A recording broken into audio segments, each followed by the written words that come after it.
চাচাতো ভাই জাহিদুল ওনার নাম। ওনার বড় ছেলে সোহান ও কুয়েতে থাকে। ওর বোর শারীরিক সমস্যার কারণে ঢাকায় একটা অপারেশন হয়েছে। অপারেশন হওয়ার পরে ওর বাবার বাড়ি সিরাজগঞ্জে। তো সিরাজগঞ্জে ওই মেয়েটা আছে, মেয়ের বাবার কাছে। তো এরা সবাই যাচ্ছিল যে বোমাকে দেখতে যাব, দেখে আসি। ওই 5-6 দিন আগে অপারেশন করি বাসায় আসছে, তাই এরা সবাই যাচ্ছিল যে আমি বোমাকে দেখে আসি। তাই এখান থেকে ওই জাহিদুলের বউ, জাহিদুলের শাশুড়ি, জাহিদুলের শালি, জাহিদুলের বোন, আর আমার বাড়িতে আমার বউ আর ওর বোন। এটাও হলো আমার আর এক ভাই, মেজো ভাই, আমার ছোটো মিজানুর। এরা সবাই মিলে 7 জন সকালবেলায় গাড়িতে উঠাই দিলাম। ওকে বলে দিলাম দেখে শুনে যায়। তো যাওয়ার পরে সিরাজগঞ্জে সোনাগা, তখন তো আমি ছিলাম না, যা ওই স্পটে যা ভাব তাতে পুলিশের সাথে আলাপ করলাম। ওরা বললো যে গাড়িটা ওভারটেক করতে যাচ্ছিলো, হাই স্পিডে ছিল, আর সামনে ওভারটেক করার পরে সামনের দিকে একটা ট্রাক বাদে, তখন আর গাড়ি ফিরিয়ে আনতে পারেনি। তখন সরাসরি আঘাত হানার পরে ওরা স্পটে, পরে যখন আমরা শুনতে পাইলাম ওই ওদের যে নাম্বার ছিল, ফোন ছিল, সেই ফোন দিয়ে ফোন করে যে এই মোবাইল যার ওনার অ্যাক্সিডেন্ট করেছে। তারপরে আমরা ট্রাই করতে করতে পুলিশ ওই জাহিদুলের ফোনটা ধরে। তো বলছি ভাই কী ব্যাপার? তো বলছে ভাই এই যে অ্যাক্সিডেন্ট করেছে, গাড়ির মধ্যে 5টা লাশ, আমরা এটা কেটে বার করছি। আর আরও 3 জন ছিল, 3 জন তারা বাইরে, 2টা ক্লিনিকে গেছে আর 3টা ক্লিনিকে গেছে, আর এইখানে 5টা স্পট ডেড ওরা বার করছে আমরা। তারপরে আমরা এখান থেকে প্রস্তুতি চলে যাই। যাওয়ার পরে তোমার ওখানকার হাইওয়ে পুলিশ ওদের থানায় নিয়ে আসে। আমরা যাওয়ার পরে সুসম্মানের লাশগুলো বিদায়কে দিল, আমরা নিয়ে আসলাম। এখন দাফনের চেষ্টা করব ইনশাল্লাহ।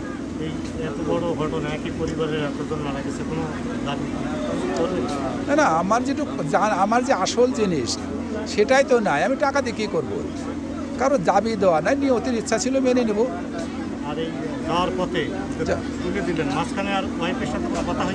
কার সাথে? না না, 10টা 20-এর দিকে অ্যাক্সিডেন্ট হয়েছে। এরা 6:30টার দিকে গিয়েছে। তো আমি মনে করছি পৌঁছানোর পরে ফোন দেব। তো পৌঁছানোর পরে ফোন দেওয়ার আগেই সংবাদ আসছে, দুঃসংবাদ।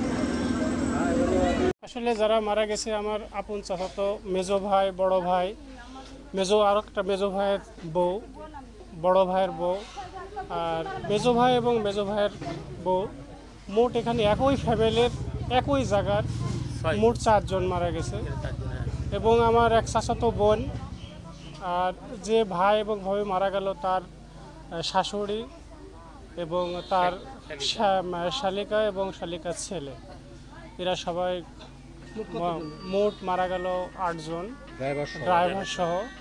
এখন আসলে এত বড় মর্মান্তিক সড়ক দুর্ঘটনা আমাদের এই ধর্মদার ফরাজি পাড়া, আমরা ফরাজি, এটা মানিয়ে নেওয়ার মতো বা বলার মতো আমি ভাষা খুঁজে পাচ্ছি না।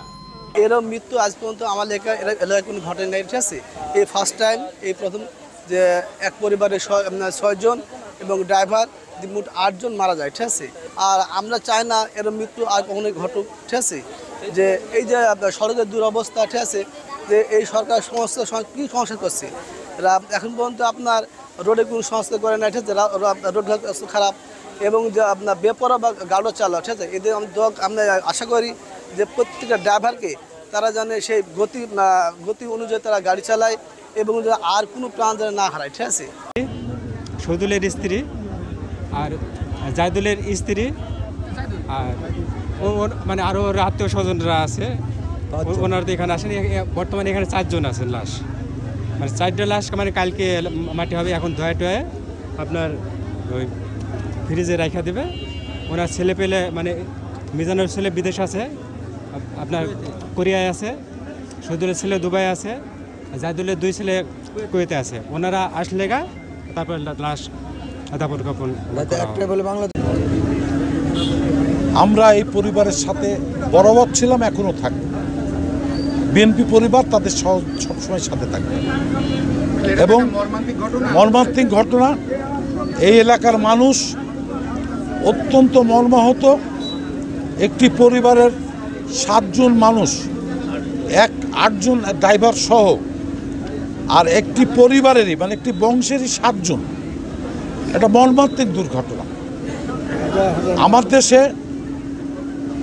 যারা গাড়ি চালায় এই চালকদের কারণেই যত অ্যাক্সিডেন্টগুলি হয় বলে আমি মনে করি। আমার নিজের সন্তানও আজ থেকে 5 বছর পূর্বে ঢাকাতে প্রধানমন্ত্রীর বাসভবনের সামনে মোটরসাইকেল অ্যাক্সিডেন্ট করে মারা গেছে। বাসের সাথে বাস তাকে মেরে দিছিল। অতএব যার যায় সেই বুঝে যে তার কি গেল।